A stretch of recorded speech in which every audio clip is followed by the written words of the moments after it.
So we've said, first of all, that the structure of the order of Nashim, which I think we're going to call thumb, that it's the order, it's the feminine order. So the structure of Nashim is it starts with Yevamot, which is about levirate marriage. But Yevamot is really about marriage in general, forbidden and obligatory marriage. So this is the beginning of the order. And then we're going to go through eventually Ketubot, which is about the obligations of each side, vows, Nazirim, so to the jealous husband. And then right at the end, we get on to Gittin, divorce, and Kiddushin, betrothal. So that's broadly the subject matter of the tractate. But we're going to begin with, it says on the can, the sticker says Yevamot, levirate marriage, but really we're interested in what is forbidden and what is permitted. That is really the subject matter of this tractate. And we're struggling with the obligation from the Torah to marry the wife of a deceased brother, if that deceased brother deceases without any offspring. And yet we're also very conscious of the fact that marrying the wife of your brother is absolutely forbidden. So we have two completely opposing mitzvot, both written in the Torah. We have two approaches, by the way. We can marry her. We call that yibum, or we can go through the process of refusal, which is chalitza. Chalitza means that the woman says, I refuse to marry this man. And we talked about the fact that in the beginning, the rabbis used to prefer that people did yibum rather than chalitza. Nowadays, and already in the time of the Mishnah, it's written, the rabbis really prefer that one does chalitza rather than yibum. Now, the first Mishnah of the tractate outlined 15 women who are essentially not eligible for yibum because they have a close relationship. They're forbidden with the brother. Their husband has died, but because they have a close relationship with their husband's brother, they can't marry their husband's brother. And not only are they exempt from yibum, and that means they're exempt from chalitza as well. So that these whole series of halachot don't apply to them at all. They're exempt from yibum. They don't have to marry the husband's brother. They're exempt from chalitza. They don't have to go through the ceremony of refusal. But also, their rivals. The Mishnah starts talking about rivals. Their rivals are exempt as well. Their rivals are other wives married to the same man. And in the time of the Mishnah, actually in the time of Tanakh, it was possible for a man to marry two women. So the Mishnah is saying, look, if one of the women is forbidden to the deceased man's brother, then all of his other wives are exempt as well. And the first Mishnah makes a general statement as to what these relationships are. For example, his daughter. So it's possible. It's possible in Jewish law for a person to marry. I mean, this is a classic example. We need to go through this just to understand what's going on. So you can marry your niece. You can marry your niece. It's permitted in Jewish law. If you marry your niece and you die, then you've married the daughter of your brother. And your brother clearly can't marry his daughter for the purpose of levirate marriage. It's forbidden. So she's exempt. That's the classic example. The niece is exempt because she can't be married to her father. But not only is she exempt, but any other woman married to the same deceased brother is also exempt. And the first Mishnah brings this list of 15 incestuous relationships, which essentially exempt the family members concerned, both from yibum and from chalitza. And the second Mishnah, which we're just about to jump into, asks, how does it work? How does it work? Because the first Mishnah is so packed out that no one can quite get their mind around it. So the second Mishnah asks, Keitzad potrot sarotehem. What does it mean they exempt their rival wives. What does it mean when they exempt someone else who's married to the same deceased person? And the Mishnah is going to explain.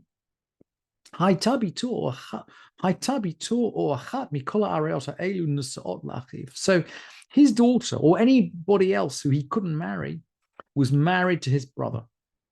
Yeah, his brother's married his niece, i.e., it's a question of a brother who's married a niece. It's forbidden. The brother dies. The niece clearly can't marry her father. What happens? Maybe that deceased brother had another wife, umate, and the brother dies. Just as the deceased man's, just as the daughter of the brother of the deceased is exempt from yibum and from chalitza, so her rival is exempt as well. In other words, nobody in the family has to do yibum and chalitza. But the Mishnah is still asking, okay, we understand the daughter. We understand the daughter, but what's going on with the daughter's rival? Because the Mishnah actually said the rivals are exempt. The rivals are exempt, as are the rivals' rivals, and the rivals' until the end of the world. At Sof Ha'olam was the language of the Mishnah. So this state of rivalry and exemption seems to echo through like a chain reaction. And I think this is really what the Mishnah is trying to explain. So the Mishnah goes on to say, so maybe the rival went out and married a second brother. That's possible. Married a second brother. And that second brother had a second wife. Umate, and the second brother died. Just as the rival of the daughter of the first daughter is exempt, so the rival of the rival is exempt. Afilu hen mea, even 100, i.e., this could happen. I guess it would be quite unusual to have 100 brothers in the family. And the Mishnah is, I think the Mishnah is giving us the number 100 just to say there's no limit here. But essentially, what the Mishnah is saying is, look, if these family relationships continue with different brothers, every single, and the brothers keep dying, and I guess lifespans were shorter in those days, and people used to die when their wives were of kind of still a marriageable age. So maybe this was more common, right, in the time of the Mishnah than it is today. However, for however many kind of sets of deaths and relationships this happens, every single one of the women involved is exempt from yibum and chalitza. That's how the Mishnah explains the first part of the Mishnah of the Mishnah we learned yesterday.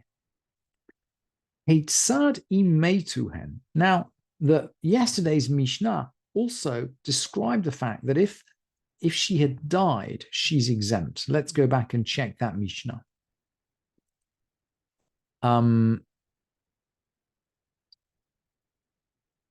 Vechulan imetu or me'anu or nitgarshu or shimtz'u elonyot tsarotehen mutarot. Generally, a wife who can't perform levirate marriage because of her possibly incestuous relationship, with the brother, generally she exempts her rival wives as well. But there's a but. If they died, or if they refused, or if they were divorced, or if they couldn't be childbearing, then the rivals are permitted. So there seems to be some second category of incestuous relationship where the rivals are, however, permitted. And the second Mishnah is going to explain that this second category essentially results from relationships in which the the woman who is barred from Yibum and Chalitza was never able to perform Yibum and Chalitza anyway, in the first place, because either she wasn't around, maybe she didn't survive, or maybe she wasn't fully married. And that's the second part of the Mishnah. Let's just have a look at it. Ketzad imetu hen. How is it that if they died, sarotehem mutarot, their rivals are permitted? Aitobito achat mikol ha'ariota elu nusua la'achiv velo isha acheret meta bito. So a man's daughter, or any one of these forbidden relatives, was married to his brother. So the brother has basically married his niece. And the brother had another wife. But, here's the but, she died or was divorced before the brother died. So in other words, when the brother dies, they're no longer married. They're no longer married because either they're divorced or because she has predeceased him. And this act of exemption, this act of exempting her rivals, only works if she's alive at the time of the death of the brother, the time of the death of her husband. If she predeceases him, or if she's divorced from him, she can't exempt her rivals. And that's essentially how the Mishnah concludes, ve'achar kach met achiv, if after her death or her divorce, her brother dies, sarata muteret, her rival, i.e. the second wife, is permitted.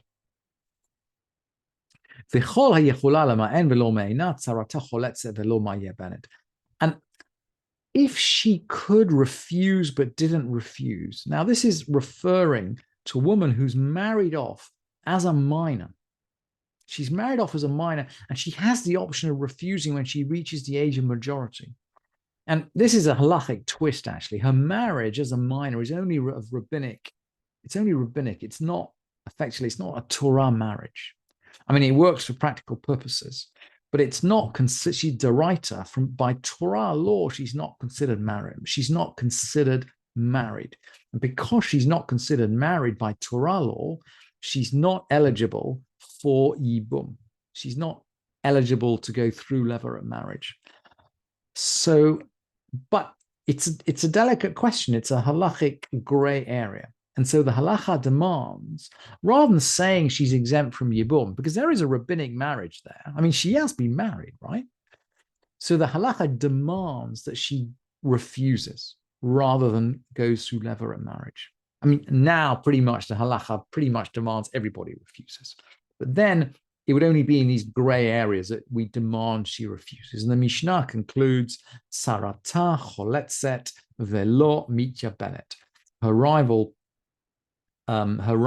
gives chalitza and does not undergo yibum. It's a dubious case. We just give chalitza. We don't kind of we don't want to go into the gray area. That's the second Mishnah. It's really explaining the first Mishnah of the Masachet. And then the Mishnah is going to go on to say, look, shesh ayrot chamuchot me'ela, there are actually 6 relations which are more restrictive than these.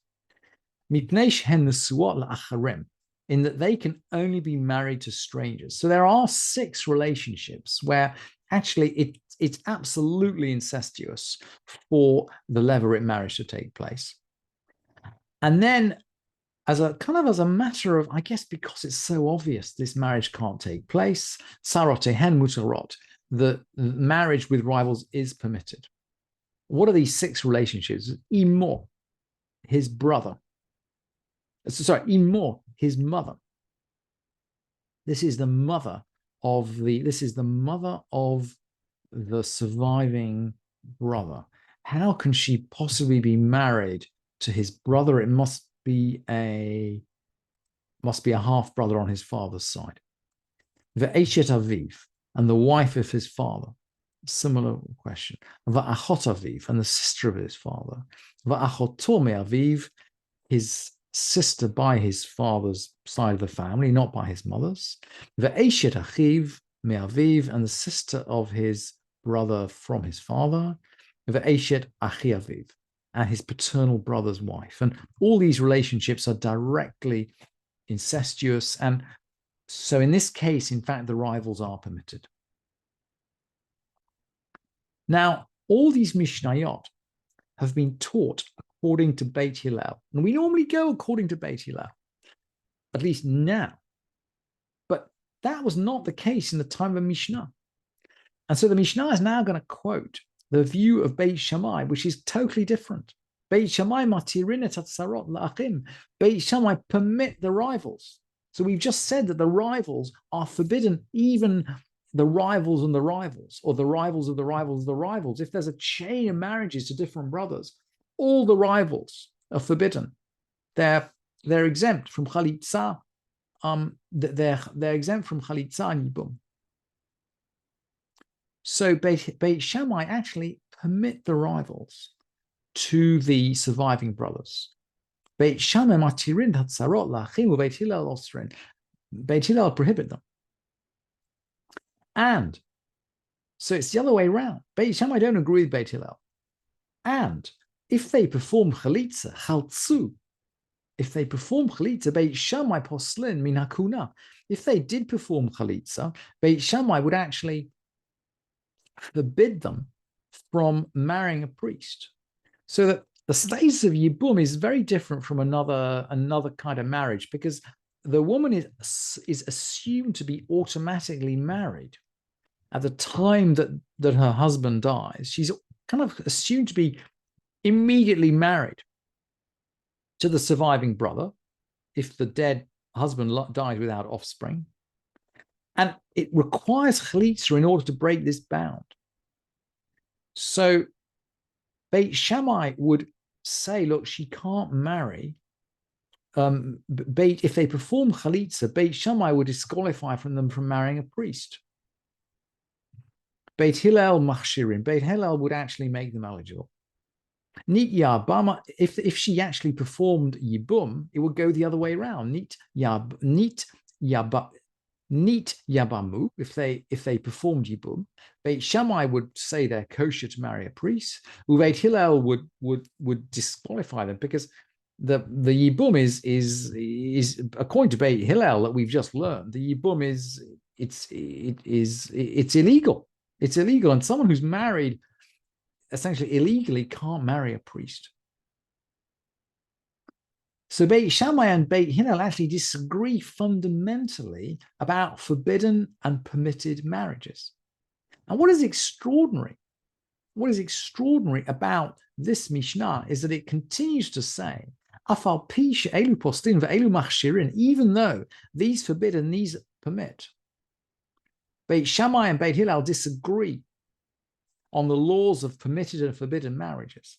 Lo nimnu Beit Shammai milsisa nashim mi Beit Hillel. Beit Shammai did not refrain from marrying women from Beit Hillel. Velo Beit Hillel mi Beit Shammai, and similarly Beit Hillel from Beit Shammai. In other words, even though they disagreed, they would still intermarry between themselves, even though there's questions of mamzerut here, because we're talking about marrying, we're talking about forbidden relationships, and yet Beit Shammai and Beit Hillel still intermarried. All hatarot ve'atmeot, all the purity and impurity, shayu elu matarim ve'elu matamim, all the purity and impurity which these declared pure and these declared impure, i.e. Beit Shammai and Beit Hillel disagreed on purity and impurity. Lo nimna'u osin taharot elu al gav elu.